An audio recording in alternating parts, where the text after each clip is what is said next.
Hiya Nine, and welcome back to this week's podcast. This week's podcast is going to be on Act 3, Scene 1 and how Romeo's character is presented in this scene. So with me I have got Miss Thornhill, Miss Hardine, Miss Francis, Miss Smith, and me, Miss Green. Okay, so let's get started. We already know from the beginning of the play the type of character that Romeo is. He then marries Juliet, feels extremely happy, and then things take a turn for the worst, and the play starts to take a more sinister turn, doesn't it? Yeah, and becomes more of a tragedy. Yeah, so Romeo is, Tybalt offers Romeo out for a fight, and Romeo can't fight him because he's married to Juliet, so he sees Tybalt now as his family. But Tybalt obviously doesn't know this, does he? Tybalt's completely unaware, so it's an example of dramatic irony, isn't it? Because we know. The audience, yeah. But Tybalt, the character, and the other characters don't. So out of loyalty for Romeo, Mercutio steps in and he fights Tybalt, and as we know, Mercutio is killed, and that's when we see a change in Romeo's character, because he's described as being fire-eyed fury, isn't he? He is furious because of his kinsman's or his best friend Mercutio's death. And it's a side we haven't seen to Romeo yet, isn't it? Yeah, because I was going to say this is in opposition to the peaceful Romeo that we know.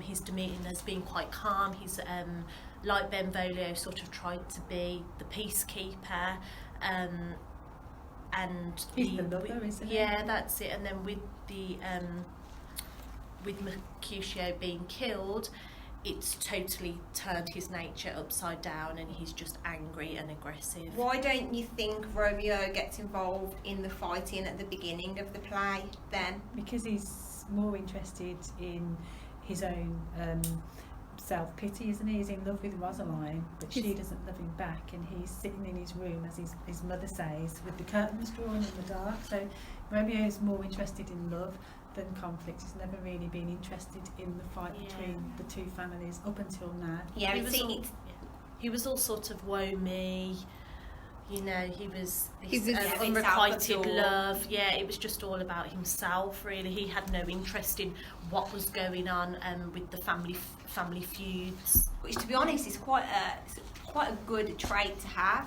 isn't it? Because he didn't feel like it was his place to fight. He was removed from the drama, but now perhaps it's his friend because of because of his relationship with the characters, and because of everything that's happened leading up to this scene, it's sort of brought out more rage in his character, perhaps, and more sort of passion in a different way there. Yeah, and perhaps he thought that I think he feels cowardly, doesn't he, in this part of the scene, that he has allowed his friend to die, and if he'd have stepped in, perhaps that wouldn't have happened. It does, he gets in the way. He says, doesn't he, I should have fought Tybalt myself, because of me, my friend is dead. And then he goes and he, as we know, he avenges Mercutio's death, and he says to Tybalt just before he kills him, for Mercutio's soul.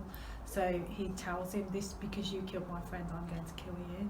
And that also links to the context of the play as well. So like in the Elizabethan era, it was this idea of masculinity and defending your honour, and the fact that Romeo didn't defend his own honour in the fight with Tybalt. Yeah, he blames Juliet for that in some respects, doesn't he? He says that she's the one who's made him weak, the one who's made him feminine. Yeah, and I think he regrets allowing that to happen. In a way, it's love, the theme of love, that's sort of the downfall, you could say, really. But then at this point, it's at this stage when we realise his love for the Capulet family name isn't as strong as he thought he was, and he values loyalty and friendship more over the Capulet name, and this is the part where we truly see his devotion to his friends. Well, I'd agree, and I think that we're kind of set up for that, because he doesn't really show any love for his own family name, does he? He goes against his own parents, he marries their enemy,